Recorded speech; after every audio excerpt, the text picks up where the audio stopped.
Méga promo Mondial Sport. Les 3 maillots sont maintenant disponibles à 12 000 francs, mais la livraison est payante. Donc, ñetti maillots 12 000 francs, mais livraison bi dangay fay. Pour plus d'informations, visitez le site mondialsportsn.com ou alors contactez le numéro WhatsApp 77 059 99 84. Mondial Sport, leader de l'équipementier au Sénégal. Les maillots avec des shorts, maillots plus culottes, c'est à 8 000 francs chez Mondial Sport. Donc, des prix défiant toute concurrence.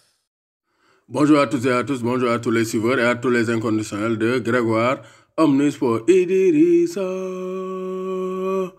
Gueye Ndioro Momo Faye, Moussa Diouf, may naa leen bopp. Donc demain, on aura le match, le premier quart de finale de la Ligue des Champions 2019-2020 entre l'Atalanta Bergame et le Paris Saint-Germain fële ca Lisbonne. Un match très attendu par tous les Sénégalais. Pourquoi?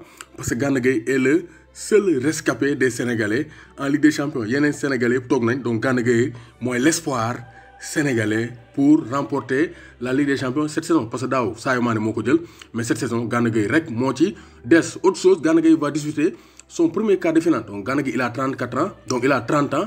Donc c'est la première fois qu'il dispute le quart de finale de Ligue des Champions, alors que c'est un joueur talentueux. Donc ça montre que Gana Gueye aussi, il a accusé un peu de retard. Donc vraiment, dans sa carrière, parce que c'est un joueur talentueux, il devait vraiment disputer des finales ou bien des demi-finales de Ligue des Champions. Donc, mais demain, il y a un match entre une équipe, la surprise, l'Atalanta Bergame, qui est exceptionnelle. Depuis 3 ans, depuis 2 ans, Atalanta Bergame, ils font partie des meilleures équipes en Italie. Modern, ils font une excellente saison avec un excellent entraîneur, Gianpiero Gasperini. Donc, ancien entraîneur de l'Inter Milan, vraiment, il fait un football bousset, un football reluisant avec la possession et des joueurs techniques comme Papu Gomez, Alessandro Gomez. Donc, vraiment exceptionnel. 7 buts et 16 passes décisives. C'est le meilleur buteur, c'est le meilleur passeur du club.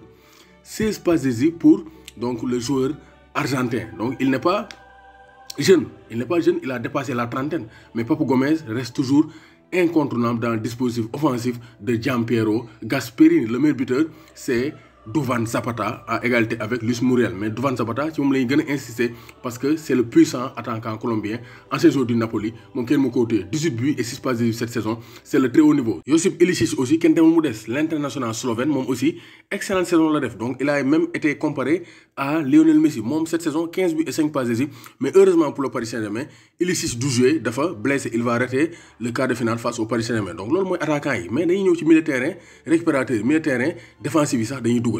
Malinovski, exceptionnel, l'international ukrainien.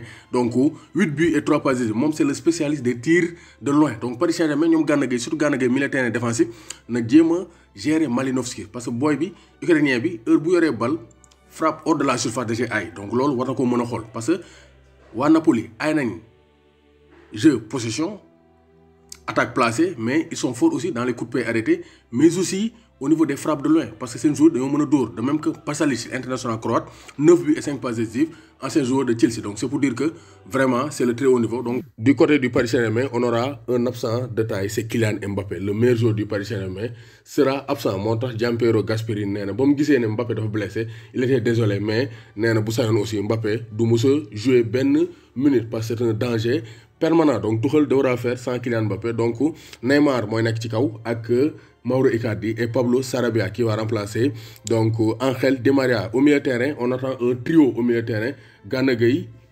Marquinhos et pourquoi pas Ander Herrera ak Paredes actuellement ñoo nek en balance. Donc ñom ñaar lañu xol kan lañ ci football, mais Gana Gueye et Verratti ont l'assurance de débuter la rencontre. En défense, on aura Thiago Silva et Presnel Kimpembe. Donc c'est clair que actuellement le Paris Saint-Germain n'aura pas le droit à l'erreur. Donc amul droit à l'erreur parce que occasion pour les Parisiens d'atteindre les demi-finales de la Ligue des Champions parce que le Paris Saint-Germain ne s'arrête qu'au 8e de finale. Donc Thomas Tuchel néna travailler ensemble, souffrir ensemble, rester ensemble. Néna ñu liggéeyandoo ensemble, souffrirandoo ensemble, rester ensemble, c'est-à-dire se qualifier ensemble. Donc ça c'est l'objectif et on attend un grand Idrissa Gana Gueye. Donc on aura du jeu parce que ñaar équipe yi ñom ñaar ñep dañuy football, un football plaisant, football bo bal bi day daw.